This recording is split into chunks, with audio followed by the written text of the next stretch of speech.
নং জিলাৰ সাংবাদিক বন্ধুসকল, আমাৰ ইতিমধ্যে আপোনালোকে জানে যে আমাৰ 9 এপ্ৰিল তাৰিখে আমাৰ কাৰ্বি আংলং জিলাত 690টা পলিং ষ্টেচনত ভোটদান কাৰ্যসূচী হ'ব। তাৰ বিষয়ে মই আপোনালোকক আজি এটা প্ৰেছ মিটলৈ নিমন্ত্ৰণ জনাইছোঁ আৰু উদ্দেশ্য এয়াই যে আমি এই ভোটদানৰ কাৰণে আমি কি ধৰণৰ প্ৰস্তুতি লৈছোঁ সেই সম্পৰ্কে আপোনালোকক অলপ জনাব খুজিছোঁ। পোনপ্ৰথমে এইটো কথা আপোনালোকে ইতিমধ্যে কোৱা হৈছে যে আমাৰ কাৰ্বি আংলং জিলাত তিনিখন সমষ্টি আছে, বোকাজান, হাওৰাঘাট আৰু ডিফু। এই তিনিটা সমষ্টিত সৰ্বমুঠ 690টা পলিং ষ্টেচন আছে আৰু আমাৰ যিখন এতিয়া ভোটাৰ তালিকা প্ৰস্তুত হৈছে সেইখনৰ মতে 5,31,035 ভোটাৰ আছে। তাৰোপৰি এইবাৰ আমাৰ 60টা পলিং ষ্টেচন হ'ব, যিটো অল উইমেন পলিং ষ্টেচন বুলি আমি কওঁ। ইয়াতে আমাৰ প্ৰতিটো সমষ্টিত আমাৰ 20টাকৈ পলিং ষ্টেচন আছে, য'ত সম্পূৰ্ণৰূপে আমাৰ মহিলা আমাৰ বিষয়ে এই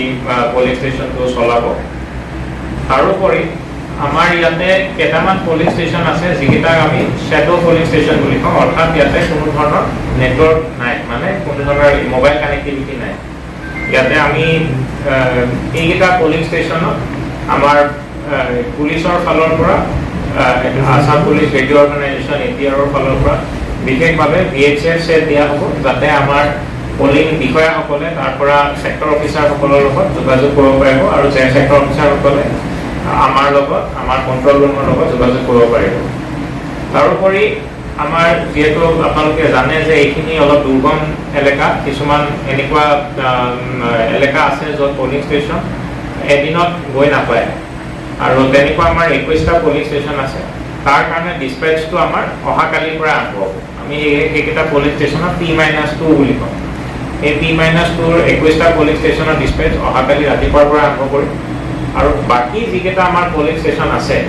সেই গোটেইকেইটা 669 যিকেইটা পলিং ষ্টেচন আছে সেই গোটেইকেইটা পলিং ষ্টেচনৰ ডিছপেচটো আমাৰ পৰহি, অৰ্থাৎ 8 এপ্ৰিলৰ দিনাখন ৰাতিপুৱাৰ পৰা আমাৰ ডিছপেচটো আৰম্ভ হ'ব। ইয়াৰ উপৰিও আমাৰ কেইটামান পলিং ষ্টেচন আছে য'ত আমি যিটোক আমি কওঁ ক্ৰিটিকেল পলিং ষ্টেচন বুলি কওঁ। ক্ৰিটিকেল পলিং ষ্টেচনত আমি এবাৰ বিশেষভাৱে আমি চকু দিছোঁ, কিয়নো সেইকেইটা দুৰ্গম এলেকা হ'ব পাৰে বা তেওঁলোকৰ নেটৱৰ্ক নাথাকিব পাৰে। সেইকাৰণে সেইকেইটা পলিং ষ্টেচনত আমাৰ CRPFও থাকিব।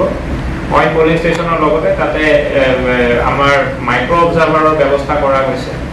যাতে মাইক্ৰ' অবজাৰ্ভাৰসকলেও ডাইৰেক্টলি আমাৰ জেনেৰেল অবজাৰ্ভাৰৰ লগত যোগাযোগত থাকিব পাৰে। আৰু এইবাৰ ইলেকশ্যন কমিশ্যনৰ কিছুমান নতুন পদক্ষেপ হিচাপে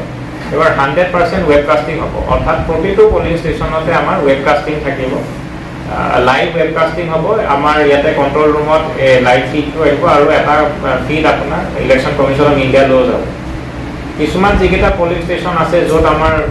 নেটৱৰ্ক নাই, যাৰ কাৰণে আমাৰ লাইভ ৱেবকাষ্টিং সম্ভৱ নহ'ব, সেইকেইটা পলিং ষ্টেচনতো কেমেৰা লগোৱাই থাকিব। সেইকেইটা পলিং ষ্টেচনত কেৱল কেমেৰাই ৰেকৰ্ড কৰিব, অফলাইন ৰেকৰ্ডিং হ'ব আৰু তেওঁলোকক ৰেকৰ্ডখিনি ছেভ হৈ থাকিব, আৰু পিছত যদি দৰকাৰ হয় সেইখিনি আকৌ ৰিট্ৰিভ কৰিব পৰা যাব। তাৰোপৰি ইতিমধ্যে আপোনালোকে জানে যে আমাৰ পোষ্টেল বেলটৰ ফেচিলিটি ইয়াতে আমি ৰাখিছোঁ। আজি আমাৰ অন্তিম দিন পোষ্টেল বেলট ভোটিঙত।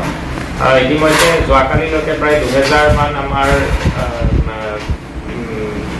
ভোটাৰে পোষ্টেল বেলটৰ যোগেদি ভোট দিছে। মই আকৌ এবাৰ এইটো ক্লেৰিফাই কৰিলোঁ যে পোষ্টেল বেলটটো অকল আমাৰ যিসকল নিৰ্বাচনত জড়িত বিষয়া কৰ্মচাৰী আছে তেওঁলোকৰ বাবে, লগত যিসকল ছাৰ্ভিচ ভোটাৰ আছে তেওঁলোকৰ বাবে, আৰু তৃতীয়তে যিসকল হোম ভোটিং বুলি কয়, হোম ভোটিং অকল 85+ এণ্ড এবাভ যিসকল বয়োজ্যেষ্ঠ আমাৰ ভোটাৰ আছে, 85 years এণ্ড এবাভ, আমাৰ যিসকল বিশেষভাৱে সক্ষম ভোটাৰ আছে তেওঁলোকৰ বাবে, আৰু এসেঞ্চিয়েল সাৰ্ভিস বুলি কোৱা যায় ABE তেওঁলোকৰ কাৰণেও আমাৰ ইয়াতে পোষ্টেল বেলট ফেচিলিটেশ্যন চেণ্টাৰ থাকে, তাতে তেওঁলোকে ভোটিং কৰিব পাৰে। এইখিনি ইতিমধ্যে আমাৰ চলি আছে, আজিৰ ভিতৰত এইখিনি সম্পন্ন হ'ব। তাৰোপৰি কেইদিনমান আগতে অৰ্থাৎ আমাৰ 1 তাৰিখে আমাৰ কমিশ্যনিংটো সম্পূৰ্ণ হৈছিলে ইভিএমৰ কমিশ্যনিং আৰু এই কমিশ্যনিঙত আমাৰ যিখিনি আমাৰ ৰিকুৱাৰ্ড পাৰ্চেণ্টেজ অফ ইভিএম লাগে BU CU আৰু VVPAT এইখিনি আমি পাইছোঁ আমাৰ গোটেইখিনি কমিশ্যনিং কৰা গৈছে ৰিজাৰ্ভ ইভিএম পৰ্যন্ত আছে আৰু তাৰ সেইখিনি ৰিপৰ্ট ইতিমধ্যে আপোনালোকে হয়তো CEOৰ যিটো অফিচিয়েল প্ৰেছ নোট আছে তাতো হয়তো পাইছে লগতে মই আৰু এটা কথা বুজাই দিব খুজিছোঁ যে আমাৰ যিখিনি ৰিজাৰ্ভ ইভিএম থাকিব সেইখিনি সেক্টৰ অফিচাৰৰ হাতত দিয়া যাব মানে এটা পাৰ্টিকুলাৰ সংখ্যক আমি ৰিজাৰ্ভ ইভিএম আমি সেক্টৰ অফিচাৰক দিম তেওঁলোকৰ দায়িত্বটো এইটোৱে যে যেতিয়া পলিঙৰ সময়ত ভোটদানৰ সময়ত যদি কিবা কাৰণত কোনোবা এটা ইভিএম বেয়া হয় বা কিবা সমস্যা ওলায় তেতিয়া ৰিপ্লেচ কৰিব পাৰিব এই নতুন ইভিএমেৰে সৈতে সেইকাৰণে প্ৰতিগৰাকী সেক্টৰ অফিচাৰৰ লগত একোটাকৈ ৰিজাৰ্ভ ইভিএম থাকিব সম্পূৰ্ণ প্ৰট'কল হিচাপে প্ৰট'কল মানি পেলাই দিয়া যাব তেওঁলোকক এই ইভিএম কেইটাত পুলিচ গাৰ্ড থাকিব আৰ্ম গাৰ্ড থাকিব চিভিল আৰু পুলিচ সেক্টৰ অফিচাৰ একেলগে থাকিব আৰু গাড়ীকেইখনত GPS ট্ৰেকিং থাকিব লগতে sector officer on election duty বুলি এই ইভিএম এই গাড়ীকেইখনত লিখাও থাকিব তথাপিও মই এটা লগতে আহ্বান জনাব খুজিছোঁ যে কেতিয়াবা ভুল বুজাবুজি হয় মানুহে ভাবে যে সেক্টৰ অফিচাৰৰ লগত কেনেকৈ ইভিএম আছে এইটোৱে কথা যে তেওঁলোকে নিয়মমতে প্ৰট'কল হিচাপে ইভিএমখিনি কঢ়িয়াই নিব লাগে যিখিনি ৰিজাৰ্ভ ইভিএম আছে বাকী যিকেইটা পলিং পাৰ্টিৰ লগত ইভিএম থাকিব সেইকেইটা বেলেগকৈ পলিং পাৰ্টিয়ে কঢ়িয়াই নিব আৰু তাৰোপৰি আমাৰ কিছুমান কুইক ৰেছপন্স স্কিমছ থাকিব QRT বুলি কয় এই QRT বিলাক ইঞ্জিনিয়াৰ থাকিব লগতে আমাৰ মানে ECILৰ ফালৰ পৰা ইঞ্জিনিয়াৰ থাকিব লগতে আমাৰ মাষ্টাৰ ট্ৰেইনাৰসকলেও থাকিব যদি কিবা বিষয় থাকে আৰু ECI ইলেকশ্যন কমিশ্যন অফ ইণ্ডিয়াৰ ফালৰ পৰাই তেওঁলোকক অথৰাইজ কৰা আছে তো তেওঁলোকো আমাৰ বেলেগ বেলেগ মানে গোটেই জিলাখনত কেইবাটাও ঠাইত তেওঁলোকক মোতায়েন কৰা হ'ব তাৰ লগতে আমাৰ যিখিনি মানে আমাৰ মেডিকেল টিম কিছুমান প্ৰস্তুত কৰা হৈছে তেওঁলোক নিজৰ নিজৰ আমাৰ যিসকল আমাৰ ডিষ্ট্ৰিক্ট হস্পিটেল আছে তাৰপিছত আমাৰ BPHC CHC যি আমাৰ যিমানকেইটা আমাৰ হেল্থ চেণ্টাৰ আছে গোটেইকেইটা হেল্থ চেণ্টাৰত এই মেডিকেল টিমখিনি ৰেডি কৰা থাকিব যাতে কিবা কাৰণত কিবা যদি কোনোবা পলিং পাৰ্চনেলৰ কিবা হেল্থ ৰিলেটেড কিবা যদি সমস্যা হয় স্বাস্থ্যজনিত কিবা যদি অসুবিধা বা সমস্যা হয় আমি যাতে ততাতৈয়াকৈ ইমিডিয়েটলি যাতে আমি ৰেছপণ্ড কৰিব পাৰোঁ আৰু তেওঁলোকৰ লগত তেওঁক যিখিনি সুবিধা দিবলগীয়া আছে চিকিৎসা দিবলগীয়া আছে সেইখিনি আমি যাতে দিব পাৰোঁ আমাৰ ফালৰ পৰা এইখিনিয়ে থাকিল আপোনালোকৰ যদি কিবা প্ৰশ্ন আছে তেতিয়াহ'লে ক'ব পাৰে লগতে মই লাষ্টত আৰু এটা কথা ক'ব খুজিছোঁ যে মই সমূহ এই মাধ্যমৰ যোগেদি মানে আহ্বান কৰিব খুজিছোঁ যে সমূহ আমাৰ কাৰ্বি আংলঙৰ ভোটাৰসকললৈ যে তেওঁলোকে যাতে 9 তাৰিখে 9 এপ্ৰিলত একদম নিৰ্ভয় আৰু এটা উৎসৱমুখৰ পৰিৱেশ হিচাপে যদি গঢ়ি তুলিব পাৰে যে ভোটাধিকাৰ নিজৰ সাব্যস্ত কৰিবলৈ আহে সেইটোৱে আমাৰ আশা আপোনালোকে যাতে ওলাই আহে আৰু নিজৰ ভোটাধিকাৰ সাব্যস্ত কৰে ভোটদান কৰে আৰু আমাৰ যিখন গণতন্ত্ৰ এখন আৰু যাতে সবল কৰি তোলে এইটোৱে মোৰ ফালৰ পৰা আহ্বান থাকিলে ইয়াৰ লগতে আজি আপোনালোকে যিসকল আহিছিল আজি অলপ আগতে আমি পুলিচৰ লগতো এটা কনফিডেন্স বিল্ডিং মেজাৰ হিচাপে আমাৰ এটা ফ্লেগ মাৰ্চ এটা ৰুট মাৰ্চ এটা কৰিছিলোঁ ৰুট মাৰ্চৰ উদ্দেশ্য এইটোৱে আছিলে যে আমাৰ টাউনত যিসকল মানুহ আছে সকলোৱে যাতে দেখা পায় আমাৰ সম্পূৰ্ণৰূপে প্ৰস্তুতি হৈছে আৰু ইলেকশ্যনৰ ফালৰ পৰা আমি সম্পূৰ্ণৰূপে প্ৰস্তুত আৰু সেইকাৰণে নিৰ্ভয় যাতে আমাৰ প্ৰতিগৰাকী ভোটাৰ ওলাই আহি পৰহি 9 তাৰিখে তেওঁলোকে যাতে ভোটদান কৰে সেইখিনিয়ে থাকিলে আপোনালোকৰ যদি কিবা প্ৰশ্ন আছে আৰু কিন্তু এটা কথাই ক'ব পাৰোঁ যে আমাৰ যথেষ্ট সংখ্যক এইবাৰ CRPF আমাৰ কোম্পানী আছে আৰু সেইকাৰণে আমি কোনো ধৰণৰ এইবাৰ CRPFৰ ফালৰ পৰা বা কেন্দ্ৰীয় নিৰাপত্তা বাহিনী যিখিনি আহিছে CAPF যিখিনি আমি কওঁ তেওঁলোকৰ বিভিন্ন জেগাত আমি মোতায়েন কৰিম যাতে কোনো ধৰণৰ মানে পলিং প্ৰচেছটো যাতে কোনো ধৰণৰ সমস্যা আহি নপৰে সেক্টৰ অফিচাৰ আমি এবাৰ পাইছিলোঁ সেক্টৰ অফিচাৰ তাত বৰ্তমান এজন এক্সপাৰ্ট অনুভূতি ক'লে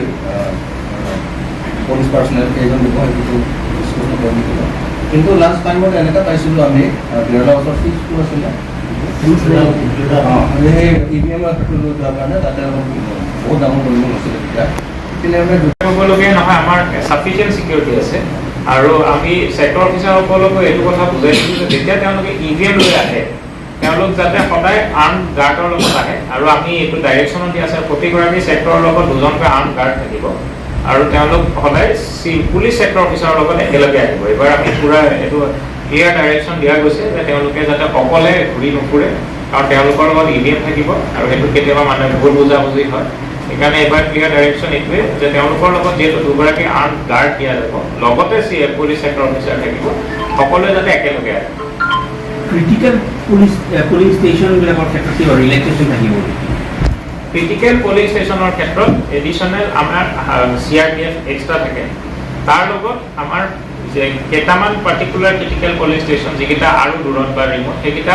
নন CRPF মেজাৰ বুলি কয়, সেইটোৰ ক্ষেত্ৰত মাইক্ৰ' অবজাৰ্ভাৰ দিয়া আছে। তাৰোপৰি প্ৰতিটা ক্ৰিটিকেল পুলিং ষ্টেচনত এইবাৰ ভিডিঅ' মানে আমাৰ ৱেবকাষ্টিং 100% ৱেবকাষ্টিং হ'ব আৰু য'ত আপোনাৰ ৱেবকাষ্টিংটো সম্ভৱ হোৱা নাই, যে মানে লাইভ হোৱা নাই কাৰণ আপোনাৰ নেটৱৰ্ক নাই, সেইখিনিত আমি মাইক্ৰ' অবজাৰ্ভাৰ 100% দিছোঁ যাতে তেওঁলোকেও যোগাযোগ আমাৰ ডাইৰেক্টলি অবজাৰ্ভাৰ লগত কৰিব পাৰে। মানে পুলিং ষ্টাৰ্ট আৰু এণ্ডিঙৰ ক্ষেত্ৰত নাই কোনো ধৰণৰ ৰেষ্ট্ৰিকশ্যন। ছাৰ কাইলৈতো দৌৰণিবতীয়ালৈ 11 গুচি যাব,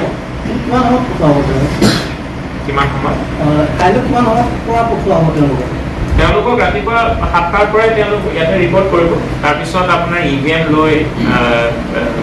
ডিছপেচৰ যিখিনি আমাৰ ফৰ্মেলিটিজ আছে সেইখিনি কৰোঁতে অলপ সময় লাগে, তাৰপিছত তেওঁলোকে লাঞ্চ কৰি পেলাই ওলাই যায়। যিমান সোনকালে পাৰোঁ আমি ইয়াৰ পৰা তেওঁলোকক যাবৰ কাৰণে আমি বুজাইছোঁ আৰু লগতে তেওঁলোক সেই হিচাপে এটা প্লেনিং এটা কৰা গৈছে ছেক্টৰ অফিচাৰসকলক থাকিব। আমি আমাৰ যিটো প্লেনিং আছে যে আমি তেওঁলোকে গধূলিৰ ভিতৰত নিজৰ যিটো ইণ্টাৰমিডিয়েট লোকেশ্যন যিটো আছে, ইণ্টাৰমিডিয়েট ট্ৰেনজিট লোকেশ্যন বুলি আমি কওঁ, তাতে তেওঁলোক উপস্থিত হ'বগৈ। তাৰপিছত পিছদিনাখন তেওঁ 8 তাৰিখে ৰাতিপুৱা আকৌ নিজৰ যিটো পলিং ষ্টেচন তালৈকে তেওঁলোক ৰাওনা হ'ব।